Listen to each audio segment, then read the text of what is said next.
When you talk about that pace, people usually talk about, pushing the ball on offense. How important is pace to defense and the way you play on that side of the ball? I mean, it's everything. If you defend, you're able to run. Everybody on this team wants to run, wants to have open shot in transition, going for dunks and everything.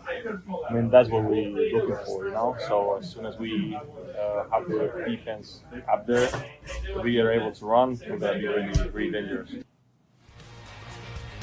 What's up, everyone? We are here. Hold my banner, Nesson Nation, and the Celtics. You see it on your screen. They opened up with a dub. Now, listen, the Bruins opened up their season last night with a real win. The Celtics opened up their year with a fake win. I'm taking nothing away from the fun that was had in Memphis there, but it's the preseason. Yeah. Hugo Gonzalez, though, the dude that was just chatting. Yep. Holy moly. Who's bought a jersey? Game one, 19-year-old. We used to do the Jason Tatum. He's only 19. He's only 19. Hugo Gonzalez, Ountae, Campbell. I am Adam Kaufman. Welcome in. Great to have you here with us again. Celtics open that preseason 121-103, throttling of the Grizzlies in Memphis. Ountae, a game that was never a game. Celtics led this thing by double figures for almost 40 minutes. Yeah. It was never competitive. Now, I'm not just dumping all over the Grizzlies, though, because I think we need to acknowledge a couple of things. The Celtics, while they did not have Pritchard or who else sat out? There was no Pritchard, there was no Anthony Simons, my guy, future sixth man of the year, no Kata. Right. But they did have Jaylen Brown, Derek White, some of those guys. And the Grizzlies were playing without Ja Morant, without Jaren Jackson Jr., without Zach Edey. It was as G League as it gets. So, look, I'll run down some of the different stats and stars and all that stuff. But main takeaway from this game, what was it for you? Jaylen Brown is him. He's here. Wow, okay. Here's the MVP. He's ready. Yeah, everything that we thought about Jaylen Brown, at least I thought about Jaylen Brown going into this season, I see from him as a leader, as a winner. I mean, you know what I loved about this Boston Celtics win? Forget the stats, forget who they were playing with. The biggest thing that I hated from their team over the last couple of seasons is they didn't have the guy that would fight you. Jaylen Brown occasionally would be the guy that would fight you.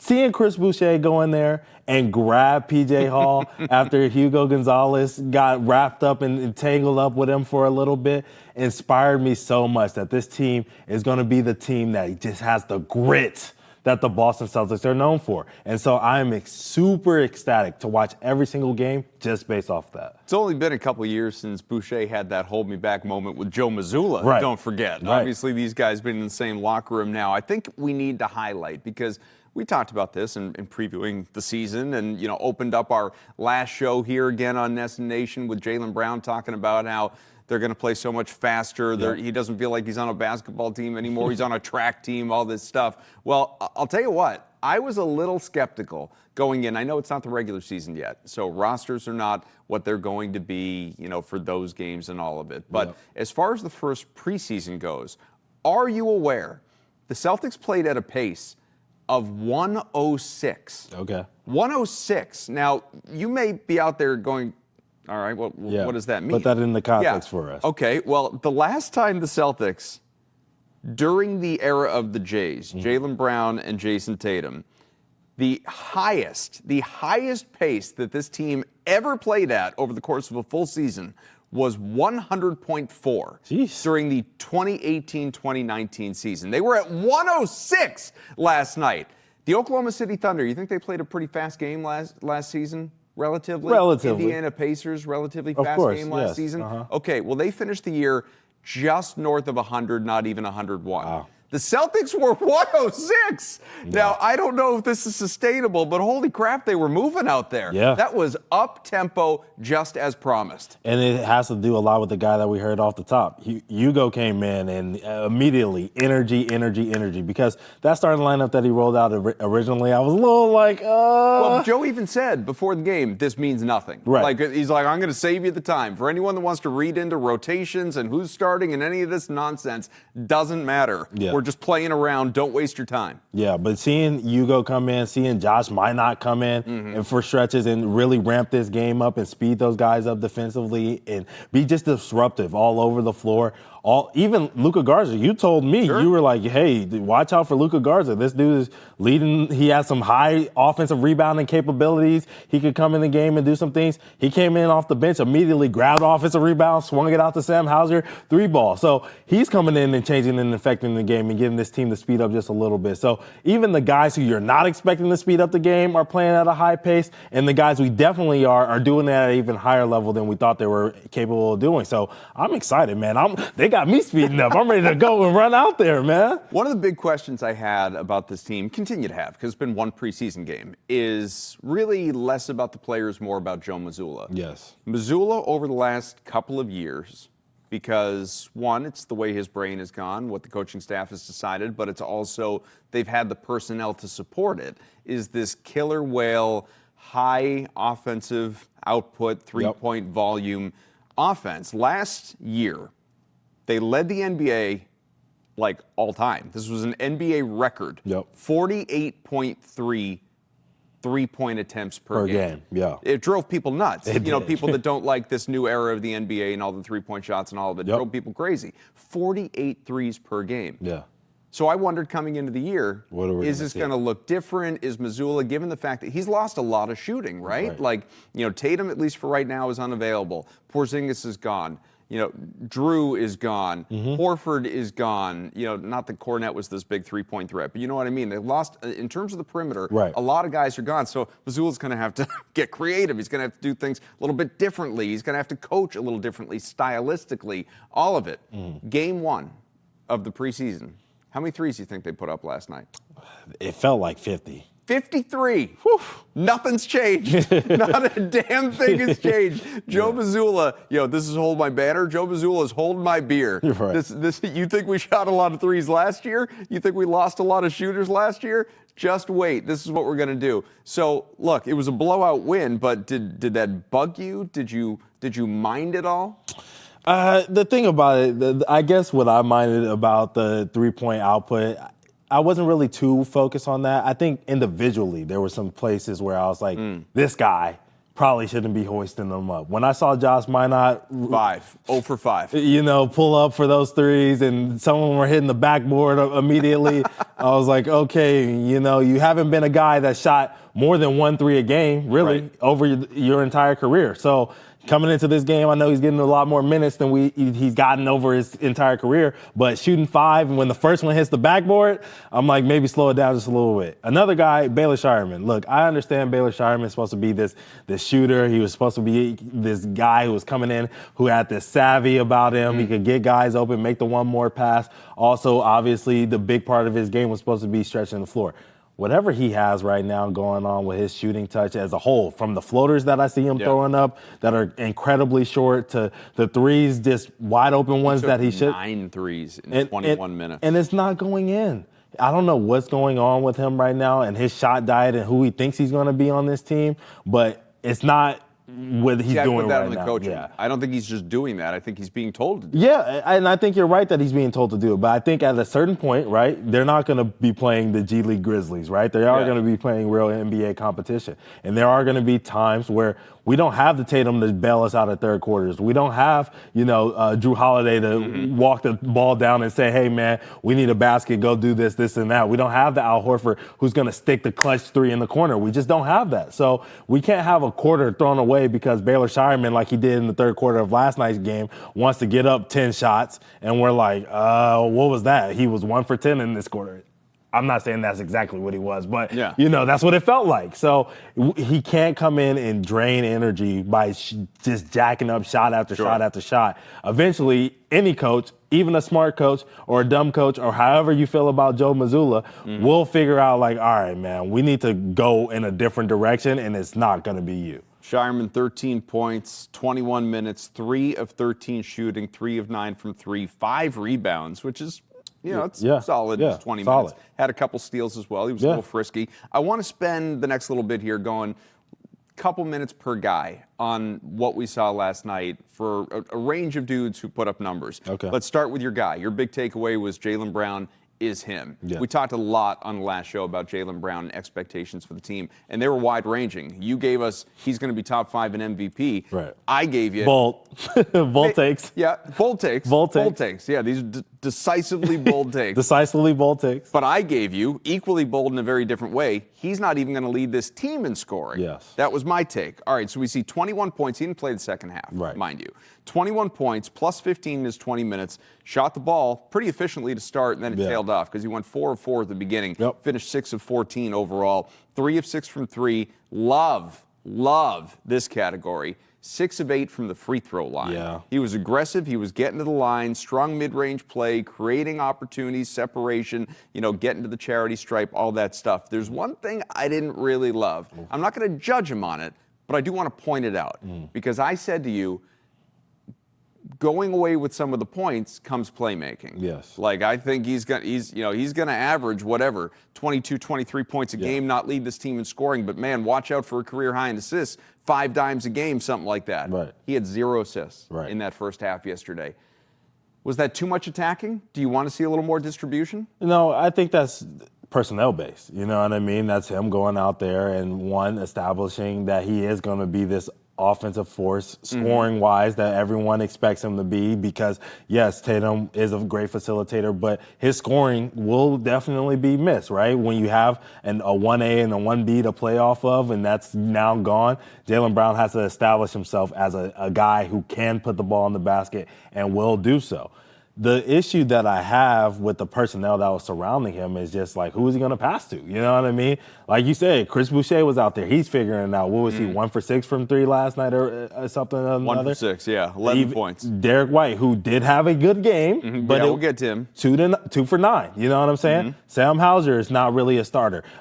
Xavier Tillman took a little while to get involved and figure out his role around this team in that game. And then obviously the guys off the bench that you were playing with are guys we're not even sure are going to play minutes for this team this year. So you can make the passes, but they got to hit the shots. Yeah, I mean, we talked about how the Memphis Grizzlies missed out on guys, and obviously they missed out on 7 real players that they'll play in the NBA game. But no Peyton Pritchard, no Anthony Simons, no Neemias Queta, who we all think are going to be a starter. You're missing 2 starters, and the guys some of us are pegging as 6 Man of the Year candidate in our bold prediction. Bold takes are missing. Those are 3 guys that you would typically pass the ball to who aren't out there. So I think he was really just trying to figure out that part of his game, and as we get throughout the preseason, he'll start to spread it out just a little bit more. All right, let's go Derek White. 16 points plus 22, 27 minutes. Again, part of the domination. He went 7 for 16 shooting. You said it, the 2 for 9 from 3. Not ideal, but he's going to be better. Right. The thing that jumps out to me, well, not even the 2 blocks, because we know Derek White and how he loves to block. He's as good as you'll find in the NBA in terms of guards who block shots. Yeah. How about the double-double? Yeah. He had 10 assists. So for all the dimes that Jaylen was lacking, Derek found them. 10 assists in not even 30 minutes in this game. I mean, is this, not that he's going to average a double-double. He's not John Stockton. But is this a sign of things to come? 100%. I think he understands that he has to have an uptick in a lot of those categories that Tatum usually takes care of, and assist is one of those things. I do think, obviously, missing 2 of your point guards, or what we think are going to be your starting point guard, and 1 coming off the bench, and Anthony Simon and Peyton Pritchard, he understood that he was coming into this game as the point guard for this team. So when you come in with that mindset, you're obviously going to look to facilitate a little bit more, and maybe that is why the shot was a little bit off, because he's really not thinking of himself as a primary option when he gets the ball to score, more of a facilitator role. So I'm not too worried about the scoring. I do think the facilitating is going to be good, but not as good as we saw last night. All right, down a couple of tiers. Xavier Tillman, you mentioned him before. 7 points, 23 minutes, 3 of 5 shooting, 5 rebounds. He started center against his old team, obviously with Queta out. I don't know if Tillman, how many games he's going to start over the course of the year. That remains to be determined. But, really strong defense. I think the biggest thing is he didn't look bothered by the knee injury that made him, throughout his time last year, especially, in that Celtics uniform, not look himself. Right. So is that, just if nothing else, and I'm not talking about raw data, the numbers, just the fact that he was not hampered, the fact that he could move, he was more agile out there, is that encouraging to you? Do you think he's going to have a real role on this team? It is. I wouldn't say the game felt as great as it looked on the box score for me personally. I think he looked a little lost defensively, especially in that first quarter. I think having him and Boucher out there was a lot of miscommunications. You even saw the opportunity, I forget what the kid's name is, but he came off the bench, got the rebound, dropped it off to their star rookie from Stanford, and he boomed it home because there's just a lot of communication and dysfunction going on with that, which is fine. These guys haven't played a lot of basketball together. It's the first preseason game. I'm not going to, buy into that too much. But from a personal standpoint, from a guy who's been on this team now for a little over a year, I would like to see him be more vocal. I would like to see him be more aggressive on the defensive end, rebounding, doing those type of things. And he just didn't inspire me in those times. It really took those bench minutes in that second half when you don't see a Jaylen Brown for him to kind of spark up. And if that's who he's going to be, you are going to have a Jaylen Brown there in those starting minutes. You are going to have a Derek White there in those starting minutes. And I want to see how you're going to play with the Celtics stars, not just the bench guys. 3 more guys before we break. Let's start with the NBA's leading Luka. Luka Garza, 10 points, plus 10, 16 minutes, 2 of 3 shooting. However, 6 of 9 from the free throw line. Again, 16 minutes he goes to the free throw line for 9 attempts, and how about 10 rebounds? Guy thrived in the dirty areas, obviously. People have just, articles are being written about his screening ability and how many of those you're going to see in a game from Luka Garza. I was, for lack of a better way of putting it, not like over the moon excited when he joined. Maybe it's because of what you're adding and what you're trying to replace and all of that. It's like Luka Garza. He goes out and does stuff like that last night. The whole the Brad Stevens be a star within your role type of thing.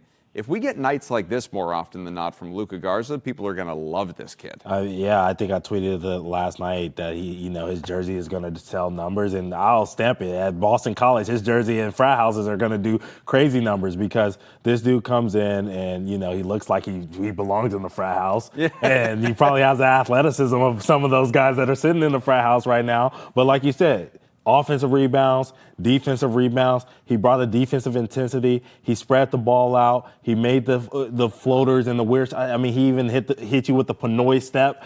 He was doing it all out there, and it was a great showing for Luka Garza. I'm actually really excited to see what he can do for this Boston Celtics team. He took a charge. That's the kind of thing that I love. I feel like the player that I was growing up. I love the nuance of the game. The guys who are doing things that aren't always praised and highlighted and all this other stuff, but coaches love it. I always love that kind of stuff.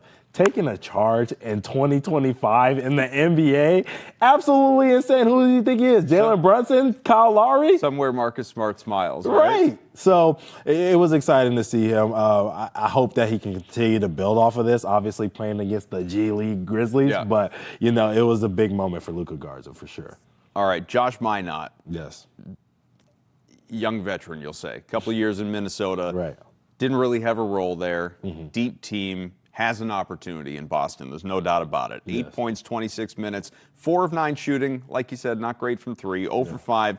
Don't know about all those attempts, but filled out the box score. 5 rebounds, 3 assists, 3 steals, a block. He's a raw talent. But I think, and I don't remember who it was that I saw use this phrase, but I thought it was perfect for him. Relentless energy. Josh Minott was just all over the place. If they can just bubble that, channel that, this kid is going to be impactful. We're going to hear the phrase impacts winning a lot when it comes to Josh Minott. 100%. Jordan Walsh, beware. That's all I have to say about Josh Minott's game. Coming off the bench, immediately getting that putback slam, that was impressive to see from him. The energy and effort is there. Can he do it night in and night out? We have to see how many minutes can he play because we talk about guys in this era of the NBA. You can't be a guy who's a nothing on one end of the floor. And if he can't space the floor on this Boston Celtics team, it is going to be really hard for him to find minutes. That was the reason Jordan Walsh had trouble trying to find minutes over the last couple of years, right? So I'm excited to see what he can do. I know he's not as bad of a shooter as we saw last night, but he needs to be a little bit better than what we've seen over his career. Hopefully throughout the first half of the season, he can start to develop that. Let's go full circle now. The man we heard from, let's finish with him. Hugo! Not Hugo, not Hugo, Hugo Gonzalez. Hugo Again, Gonzalez. the 19-year-old kid who I think some wondered going into the game and maybe continue to wonder. Maybe he sucks the rest of the preseason. Yeah. We'll see. It's like, all right, how much is he going to be in Boston? How much is he going to be in Maine with the G League team? This kid looks like he's going to be around Boston quite a bit off of one game. 8 points, 18 minutes, 3 rebounds, 3 blocks. Yeah, 3 turnovers, not ideal. Had 3 fouls too, so he was a little frisky right there. Yes. But, led this team with blocks, had the highlight reel chase down, the dunk that drove everybody crazy. I think it was After maybe getting the steal. Yeah, I think it was a little overhyped on social media. It wasn't a great dunk, but hey, again, kids he's grown up playing against men. He played in the professional league overseas, gets drafted, he looked very comfortable, confident, not afraid of the moment, anything like that. Not like a lot of, teenagers stateside would be, obviously, just sort of cowering. I'm not going to say this is the NBA's next great superstar, perennial all-star, all-defensive team, all of these things. But as far as just a first blush NBA debut against, admittedly, kind of a bunch of scrubs on the other side, he looked like he fits in. Yeah, he does look like he fits in. He reminds me a lot of a guy like Toumani Camara out of Portland. I think when we saw that kid come in, people who weren't in that Portland market didn't know about him, didn't know what he was going to bring, but he came in and he brought energy and effort and defense and all this other stuff, and now he's a guy who plays minutes for them, figures out the scoring, all this other type of stuff. I think we're going to see that. I think we're going to see a little bit of Matisse Thybulle, but he's going to be better offensively than both of those dudes eventually down the line. He showed the touch. He shows the IQ. This guy, he just knows how to play basketball, and then when you hear him speak, he speaks like a professional because he's been one before. Yeah. So I'm excited to watch Hugo Gonzalez. I should say that better. I have friends that are out there in Spain. It's easy to remember because every time we're watching him, he makes the play, and we go, ooh, Hugo Gonzalez. You watch him go, yeah. So that's what I'm going to do, watch him go, man. All right, so Celtics next in action in Toronto tomorrow, continuing their 4-game preseason. So we will have many more opportunities to react to what is happening with this team throughout this exhibition season. Remember, you can always catch Hold My Banner, Nesson Nation, available to you on the Nesson YouTube page as well. Tuesdays, Thursdays, we come at you live at 1 p.m. And again, more games on. It's just great to have a game to talk about. Like, it's not Summer League, all due respect to Summer League. Preseason games, and we're going to make fun of preseason when regular season gets here too. But for right now, we've got this. Now, some of you out there caught our last show earlier this week, and I hope you were entertained as we gave out bold predictions, some of which we've referenced concerning this year's Boston Celtics. And you got in the YouTube chat, which we always encourage that you do. We read these things. We don't always respond, but we read them, we pay attention, and we want to shout out some of you who offered your own bold, spicy predictions for the upcoming Celtics season. We're going to hit on those when we come on back here on Hold My Banner.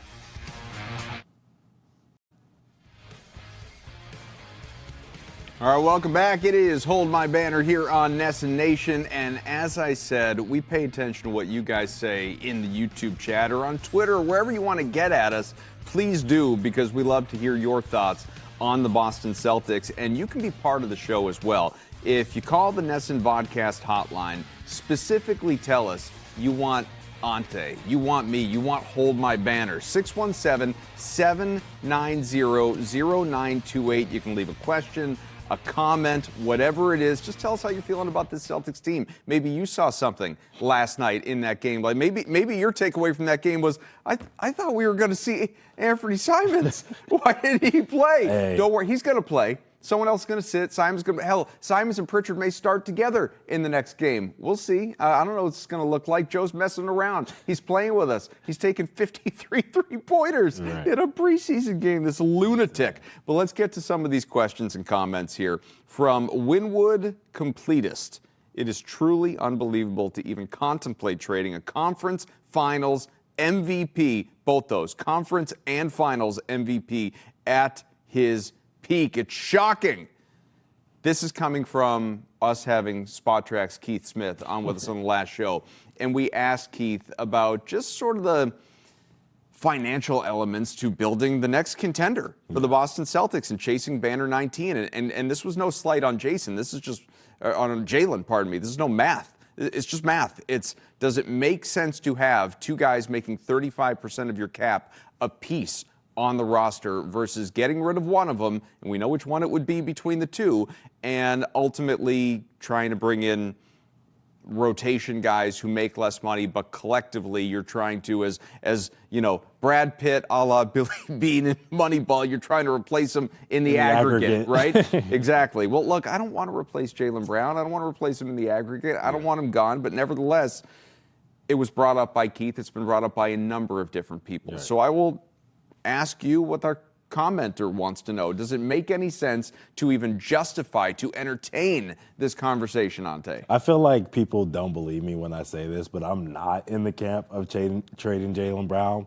But, however, you have to understand where people are coming from when they ask this, hey, can we trade JB? I want him for Giannis. I want this and that. If you have a superstar like Jason Tatum and you know he is a bona fide superstar, we have the questions about JB. Everybody, you don't know, I don't know. Mm-hmm. He doesn't know who he is as an NBA superstar. We don't know if he's a top 5 guy. We don't know if he's a top 10 guy. We have no idea because we know he plays with another top 5 guy. So he shrinks himself just a little bit, you know what I'm saying, sure, to fit in to that mold to help this team win. Now, if you have those questions about that guy, and you know you could go get another top 5 guy like a Giannis on a contract of that size, right? Mm-hmm. At one point was the biggest contract in NBA history. Sure. You know you can go get a Giannis at that point. Or you know you can go get guys in the aggregate that might fit a little bit better with Jason Tatum. Not to say that they don't fit together great. Some people might think it's 90%. Some people might think it's 80%. Some people might think it's 99%, but it's not 100. You might be able to find something that packages a little bit better. And like you said, if you know your 1A, is Jason Tatum a top 5 guy in this NBA landscape? Then yes, there are going to be questions about a $50 million contract and whether that means something to this Boston Celtics team if they can't win together. Rob Lockhart with our next one. 8410 is that handle. Rob Lockhart just sounds like an important name. I think the Celtics would be a lot better than people expect this year. I do think this team needs more size, though. I don't understand Anthony Simons, as I think they'll need someone with more size with that $27 million. So I was ecstatic, Ountae, when Drew Holiday was traded for Anthony Simons. I like Anthony Simons. Yeah. I liked what he did in Portland offensively. I realized the concerns about his defensive game. I think he has the ability to come into Boston and to put up some really significant numbers on a team that is trying to, including Jason Tatum, replace roughly 80 points per game from your lineup that you are missing in terms of guys who left you to go elsewhere this offseason. Of course, you know, Tatum, and I know Tatum, Shams Charania with a tweet earlier today that Tatum is reportedly intent on returning this season. No kidding. Like, this is not news. Tatum has been telling us that basically for 2 weeks, telling anybody who will listen that he's got a date circled on the calendar. He's not talking about opening night next year. He wants to be back this year. We don't know if it's going to happen, though, so you need to replace that scoring. But Spot Track, right? We mentioned Keith Smith. Mm-hmm. Spot Track. Here's some research for you. And maybe Rob has looked this up, maybe he hasn't. If we're talking about guys who make in the ballpark of $27 million. Yep. And I will even skip over some of the other positions and look purely at bigs. You tell me if any of these guys are guys that you would want over Anthony Simons. Yep. Or making comparable money. Yep. Tobias Harris. No. John Collins. Maybe. Draymond Green. Absolutely not. Nick Claxton. Probably not. Miles Turner. That's tantalizing. One I would love, admittedly. Trey Murphy. Yeah, I would too. I played against Trey Murphy. He's a problem. He's a problem. Jaden McDaniels. Maybe. Aaron Gordon. Not at this point in his career. Jonathan Kuminga. No, absolutely not. Kyle Kuzma. Absolutely not. Naz Reid. Yes, I think we all would rather have Naz Reid. Nick Vucevic. No, not at this point in his career. No. Jared Allen. Oh, that would be nice. I couldn't turn that down. Jakob Poeltl. I'm okay. I'm all right with that. Give you one more. Yusuf Nurkic. Not at this point in his career. These are all guys that are making between $20 and $27 million this upcoming season. Now, I'm naming guys that just fit the criteria. Right. I'm not naming guys that are available. that teams want to move, that would take Anthony Simons in exchange, all these different qualifiers that we could add to the equation. Yeah. I think Rob's overall point of you need size and you need someone who can produce offensively for you in the front court, of course. Like, we've been screaming that all offseason. Yes. But I don't think Anthony Simons is getting you that guy. I think that's why he's still a Boston Celtic. Right. And I think you're exactly right with that. I think that Brad agrees with Rob that he would much rather have, somebody else in that position, some front court depth and all this other stuff. But that's just not how the market is. The thing about it is guards are at abundance. That's why they could go make that trade for Drew Holiday for Anthony Simons and go get a guard for a guard. But finding a big, as we all have saw, we lost 4 of them. Mm-hmm. We lost Al Horford, KP, Luke Cornett, you know what I'm saying? We lost guys. Yeah. So it's hard to go replace that. So, yes, a lot of the guys that you mentioned, especially the bigs on the list, they seem tantalizing. But guess what? I don't think Miles Turner is leaving the Bucks anytime soon. Just got there. I don't think the Cavs are ready to give up Jared Allen at all. Contender. You know what I'm saying? The Nets clearly want to keep Claxton for whatever reason. I don't know. They've been shopping him for forever. But Kuminga would have been fun. We've been talking about that extensively, but obviously he's not going anywhere yet. Right. So here, the thing is that Anthony Simons is here. He is going to bring a lot of great things to this team. He is going to add a lot of great things. We're going to see that probably tomorrow night in this preseason game against the Raptors. But you just got to wait on the front court depth. It will come with time. All right. If I'm saying this right, at Crot to Crude on Twitter, on YouTube, I'm not sure. Yeah. My 3 spicy predictions. Peyton Pritchard averages 25 and 5. That's 20 points, 5 rebounds, 5 assists. Good efficiency and makes the All-Star team. Yep. Nimi Keita wins Most Improved Player after averaging nearly a double-double with good rim protection. Jason Tatum returns in the spring and helps lead the squad to the conference finals at least. At least into the Final Four again. Which of these 3 is the most spicy to you? The most spicy to me?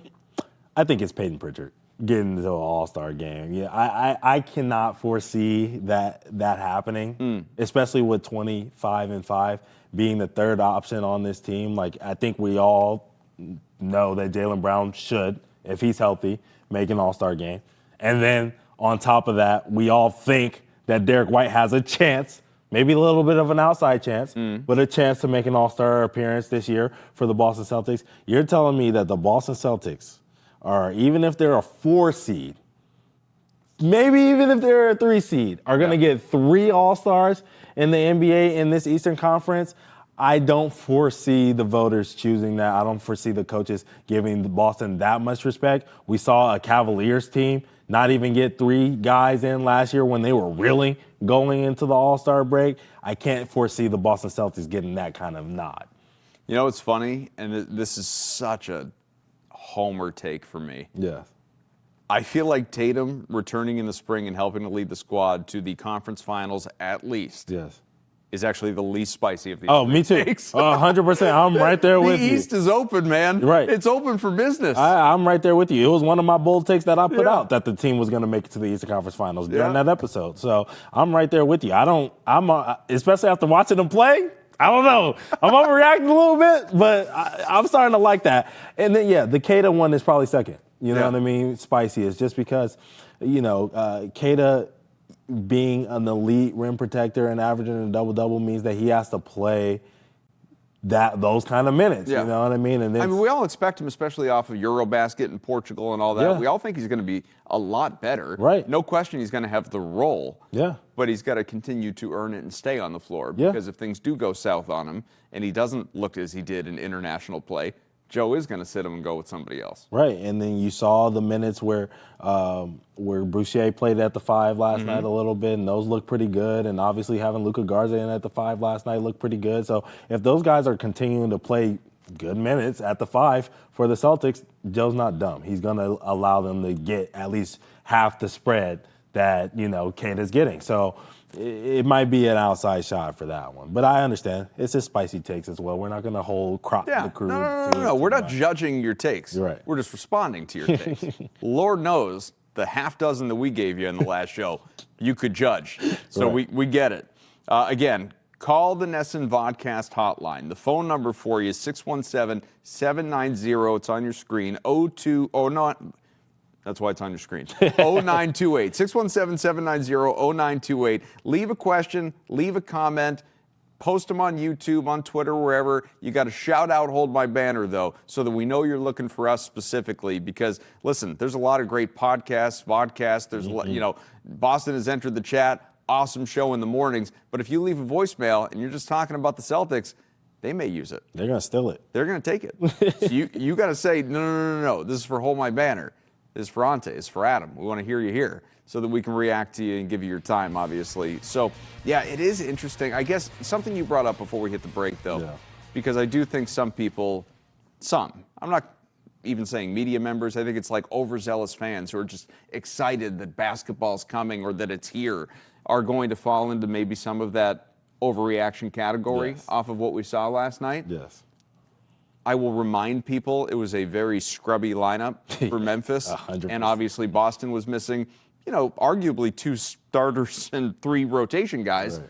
But they still had Brown, they still had White versus no Morant, no JJJ, no Edey, all that stuff. Right.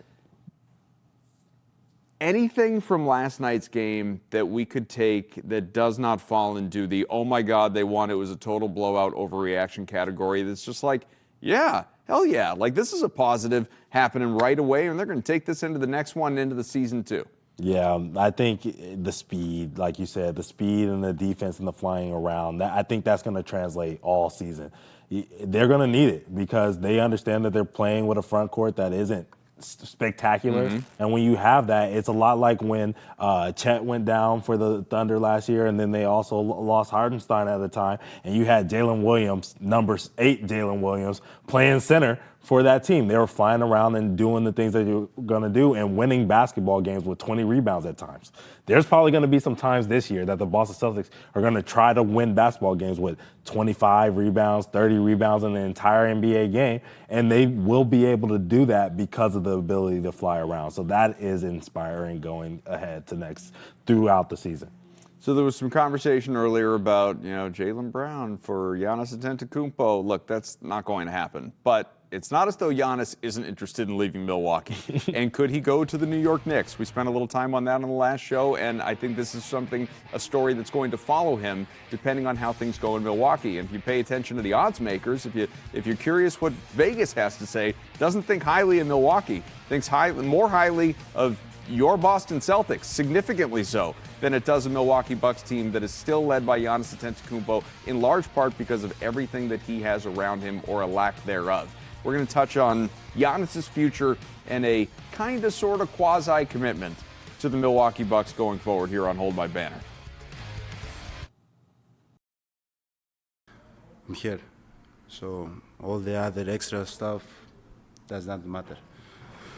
I think I've communicated with my teammates, communicate with the people that I respect and love, that the moment that I step in on this court or in this facility, I wear this jersey, the rest does not matter. I'm locked into whatever I have in front of me. Now if in 6-7 months I change my mind, I think that's human too. You're allowed to make any decision you want, but I'm locked in. I'm locked into this team, I'm locked into these guys, to this group, and to my coaching staff and to myself. So I love Giannis Antetokounmpo. I love watching him. I think he's an affable, funny guy. I like him on social media. I like him in the interviews. I like all the dirty jokes. I like the personality. I like all this stuff. I don't like Milwaukee, obviously, but I do with this player. No, I don't mean the city. I mean the team. Okay. City's fine. I have a cheese head at home for the Packers. Got it at the Mall of America one time. It was weird they sold it there, but I got it. So cheese head, yeah, of course. There are times, Ountae, in the past that I have fantasized about Giannis being a Celtic. Who hasn't? Yeah. Now, though, as his career goes on, this part is not a knock on Giannis. He is a proven winner individually and team.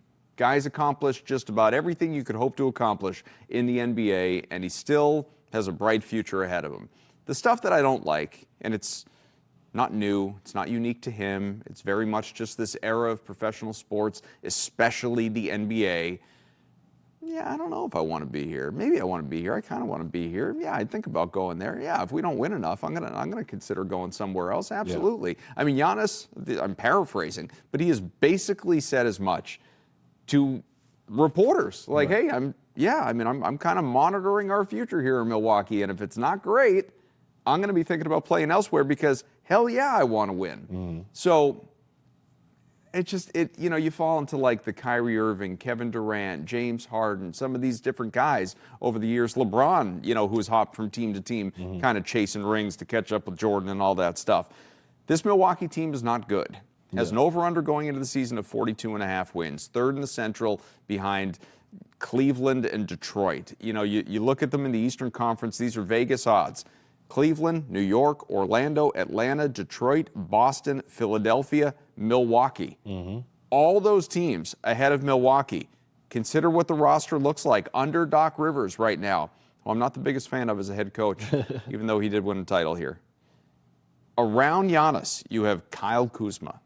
Gary Trent Jr., Kevin Porter Jr., Miles Turner's there now. They're eating all of this money, I think to appease Giannis in part, in getting rid of Damian Lillard, who's now back in Portland. Had to waive him and just eat so much in the coming years. Cole Anthony is there now. After that, Bobby Portis, I guess I'll include him. Okay, I like Bobby. But, that's... In some ways, I am surprised that they are as far down the depth chart in the Eastern Conference as they are, because I do think you still have some talent there, and obviously you still have one of the faces, one of the players of the NBA in Giannis. Yeah. But what am I missing? Because he's acknowledging it. Vegas is looking at it. There are clearly concerns about this team and their ability to win anything with a projection of just barely above 500. And it's the hope that he stays healthy. If this dude doesn't stay healthy, this roster is awful. I mean, we're talking about a team that's not even, I don't want to even put them in Playinville. I'm talking early lottery if Giannis isn't playing basketball for this team for an extended period of time. Now, where I am lost in all of this is, does Giannis have the right to request a trade? 100%. He has that right. He has the right to want to play the best basketball that he possibly can while he's in his prime. He's thinking about his future. He's thinking about his legacy. This is a guy who is a Nike shoe athlete, which is a rare feat for you to have that, right? So that puts you in a separate category when you're talking about legacies and NBA champion and NBA MVP and all this other stuff. So he's trying to build something as far as how you look at an international player, right? How we look at a Nakeem, how we look at a Dirk, how we're going to look at a, Wemby. Jokic, yes, Wemby down the line, stuff like that, right? He wants to be in those conversations, and he wants to be at the top of those conversations, and that's fair, right? Where I have the issue is that Giannis, man, Milwaukee drafted you when you were nobody. Nobody expected you. When you were one of those guys who were looking at the TV and were, who? When you got drafted in the first round of that draft that year, right? But they gave you, everything when you were the skinny kid. They gave you the keys to Milwaukee when no one was sure what Milwaukee was going to be and how they were going to move forward from the Larry Sanders days and all this other stuff, right? When you had absolutely nothing and nobody was betting on you, the Milwaukee Bucks bet on you. I don't know what the personal conversations are like over there. I don't know what the day-to-day is like. I don't know how they're taking care of your family now. But they gave you the tools to be this gargantuan that you are in the NBA now. You at least owe them the respect to go to these media sessions and answer the questions correctly and nicely and not put this doubt into their fan base and privately say, hey, man, I want to do a trade. This is how I want to do it. These are the teams I want to go to. I'm not happy here in Milwaukee. If you can't fill me up with the talent, then great. But to not put security in the fan base and security in your teammates. I know you say, oh, I'm here for my teammates, I'm going to do what I can. But if I'm your teammate as a former basketball player and I hear what you're saying that, I'm like, yeah, man, like that's One foot out the door. Right, you're 1 foot out the door, and that's putting a lot of pressure on us to do something that might not be in our capabilities. What would it, I don't even know. That's why I want to even ask you, like, what does it take to get him to stay happy in Milwaukee at this point? Like, would it be Eastern Conference Finals? Would it be going back to the finals? Does he have to win the championship this year? Like, what is this expectation that you're putting on just saying, oh, like, I want to be in a winning situation? What is winning? I just think there is a lack of self-awareness from Giannis. You know, you consider even just recent years. We're not talking about his whole career. Just look over the last couple of seasons. Yeah. They go out and they get Damian Lillard to appease him, to keep him happy. Right. Backfired on them to some degree between the injury, Drew Holiday winding up with Boston, becoming a champion again, all that stuff. Then they get rid of Lillard again to appease him so that they can go out and bring in Miles Turner. Coaching staff has turned over. Yeah. Doc Rivers is there because of Giannis, because he wanted to change when they were out there. They were out there winning games. Right. And then Doc comes in and everything goes to hell, goes sideways because I think they were second in the East at the time. When they were like 30 and 10 or I don't remember exactly the record, but it was a very good record. Adrian Griffin, So I'm not sure, certainly not publicly, maybe privately, but I'm not sure he's aware of how they are bending over backwards to keep this guy healthy. Got rid of Bud, or happy. Right. Yeah, and so it's just, this doesn't have a happy ending for Milwaukee fans. And that is not, again, an indictment on Giannis, because we do live in an era where players bop around. Like the Dirk Nowitzki is a career Mav, Tim Duncan's a career Spur, Kobe Bryant's a career Laker. Like this stuff, it's not. I'm not gonna say it's never gonna happen again, because Jokic could be a career Nugget. Right, Curry could be a career Warrior. Absolutely, Yeah. but as time goes on, these things are happening less and less and less. Giannis is gone. Doesn't mean it's happening in season. Doesn't mean it's happening even next offseason. Giannis is not going to be a career Milwaukee Buck. Right. He's said as much. Yeah. He wants to win, and Milwaukee's not gonna. It's not gonna happen there. Yeah, that hurts me. And I'm sure it hurts Milwaukee fans. I wish we had more time to talk about it. Let's step aside. We're going to continue here on Hold My Banner, though. We're going to play a game. We're going to stop the doom and gloom of who's going to win the East and what's wrong with Giannis and why is he crying in Milwaukee, all that stuff. We're going to come back. We're going to play a game it's named after a guy that we've actually already mentioned on this show, ironically enough. Stay tuned. Here with you on Hold My Banner, Ness and Nation. Got you for another handful of minutes. We like to play games on this show. Wicked or Kick It is coming back. It is. Not today, however. We're going to play a little Poeltl. I don't know if people out there have played Poeltl. This was Ountae's idea. This would never be my idea. Uh-oh. Not because I'm like down on it. This is not me being critical of Ountae. It's because I suck at this game. I'm so bad at, I don't have I remember where a guy went to college, or I know how, memorize all the back of the I know how tall he is, or I remember all his jersey numbers. My memory does not work that way at my, old age. Advanced age. My advanced How age. would they call you old? Let's get Let's get into it. Let's get into Poeltl. Let's give it a try between the two of us. So the way this works, you see all those categories on your screen, and we need to identify who this guy is. How many guesses does it give us? I think 8. 8 guesses. Yeah. All right. Let's start with a guy this is just to sort of begin the process. We got to give a guy and see if we hit any criteria. Yes. I think we should start with the Celtic. Yeah, okay, that's fine with me. Do we go with the dude who's in the news right now, Jason Tatum? You want to go with your guy, Jaylen Brown? Who do you want? I'm going to start with Tatum. I'll start with Tatum. Let's start with him. All right, so it is an Eastern Conference player. Okay. Not in the Atlantic Division. Not in the They're Atlantic. taller than 6'8", and they are younger than Tatum, and obviously over the number 0. Just slightly younger. All right, so early prime years. Yeah. Not in the So Atlantic. Central or Southeast? You want to do, Cleveland's a contender. You want to do like Donovan Mitchell? Donovan Mitchell, okay, we can do that. That's okay with me. Donovan Mitchell. He's got a number over 0. Is he younger than 27? He's not. Oh, He is okay. older, but he's not in the Central That Division. didn't help us at all. Well, no, it did. helped, It 'cause did. It's not in the It did. Central. All right, So we're looking for somebody who's in the Southeast Division. So a Hawk, a Hornet, a Heat, Maverick, Magic, Magic. I mean, Wizard. What about Paolo? Paolo. We could try Paolo. I like Okay. that. Paolo. He's above. Yeah, Paolo should be above 6'8" too. Okay, it is in the East Southeast Division for 6'10". He is 6'10". He's On the over nose. 22, over the number 5. This is tough. But not on Orlando. Not on Orlando. So which of the teams you said we had again? So we have still Heat, Hornets, Hawks, and Wizards.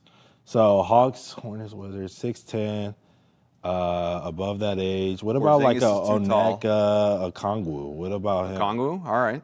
I'll try him in a second here. Oneka. What about him? Oh my God! All right, so not on Atlanta. All right, not Atlanta. He's like So 25. He's 25 or 26. All right, so not Atlanta, not Over the number Orlando. 17.